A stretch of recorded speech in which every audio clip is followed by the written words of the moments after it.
Hello, greetings. Welcome to this episode of Just a Few.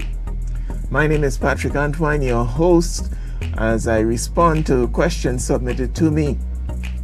Let's get right away into today's question. It has to do with Christmas.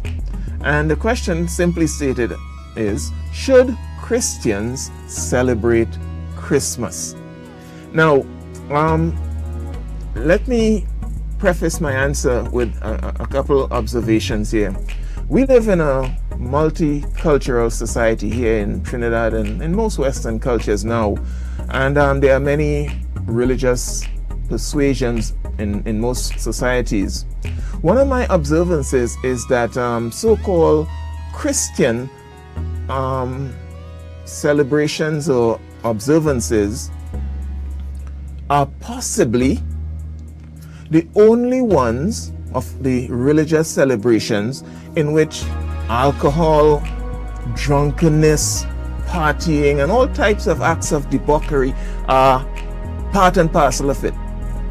You look at in our society, if there's a Hindu festival, no alcohol, no meat, everybody goes through times of some type of fasting. If it's a Muslim observance, again, no alcohol, times of fasting, and so-called Christian observance, people fill their houses with alcohol, they flock to places to party and get drunk, and you wonder, well, what is it about Christian observances that people think it's a time to just get drunk and make merry? Well, the only conclusion I've ever been able to come to about that is the devil knows what he wants to corrupt, and he doesn't need to corrupt something that he is happy with. I will just leave that there alone. There's no denying that pagan influences have been allowed into a lot of things that today are branded as Christian, and there's no difference with Easter and Christmas. If you look at something like Christmas trees, straight out of Babylonianism. Read Jeremiah chapter 10 and you'll see Jeremiah the prophet condemning that among the Jewish people who have allowed Babylonian ways to come into their midst. The whole question of the Yuletide season, that's an ancient Roman pagan observance where with the midwinter Saturnalia observances, people would cut down Yule logs, as they were called, branches, and bring them into their houses in honor of this worship, this pagan festival. It has just been sort of like sanitized a bit and make it to look like if it's, well, Christian. It's not.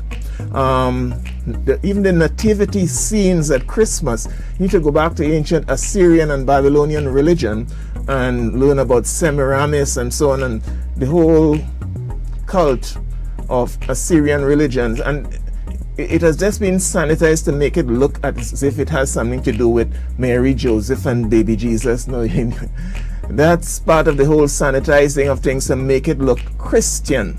Even at Easter time, the whole question of bunnies and Easter eggs and so on, that has nothing to do with the Bible and Christianity, but it's at the center of it in popular culture.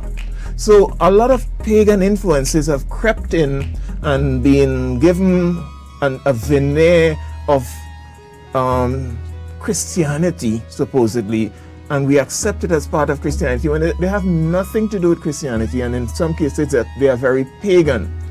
Let me let you know right here now, as Christians, don't waste your time trying to reverse the influence of paganism or commercialism on things like Christmas and Easter.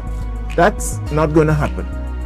Leave that alone. That has been entrenched in society. That's how society views these celebrations. So it's futile to try to seek to reverse the impact of paganism and culture and commercialism on these activities.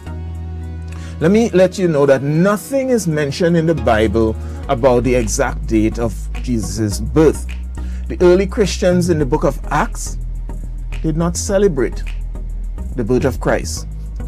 But the fact that something is not mentioned in the Bible does not necessarily mean that it's all pagan and it's wrong to celebrate it. In the Gospel according to John chapter 10 verse 22, we read about Jesus in Jerusalem when they were celebrating a feast called Dedication. Today it's called Hanukkah. Nowhere in the Old Testament do we see anything mentioned about that feast.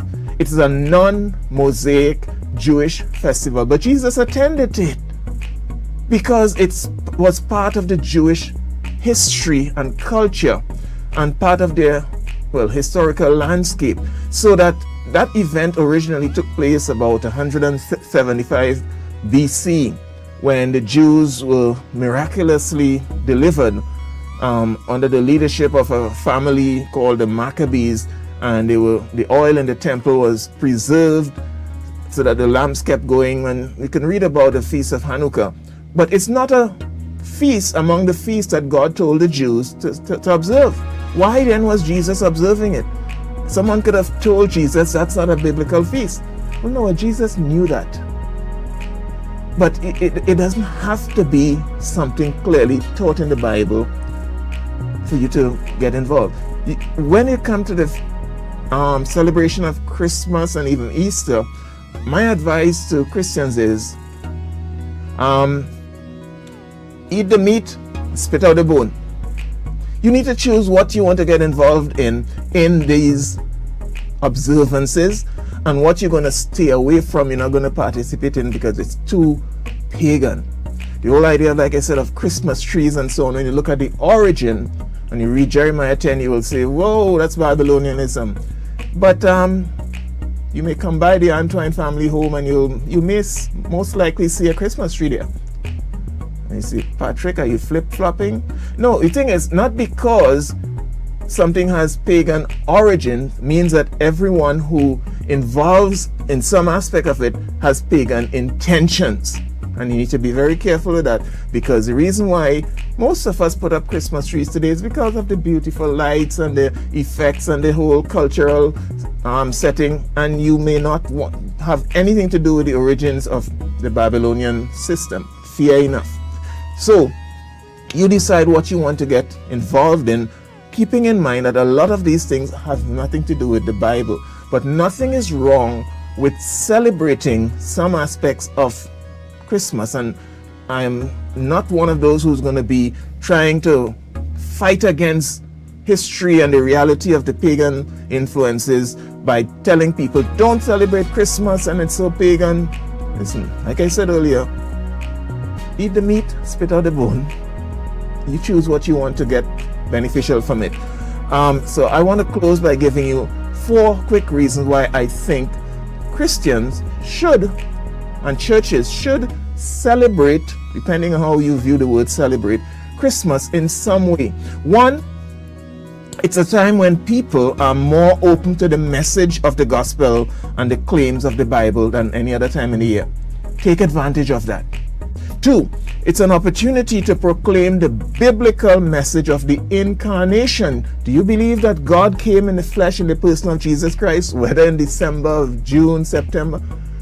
That's part of the New Testament message.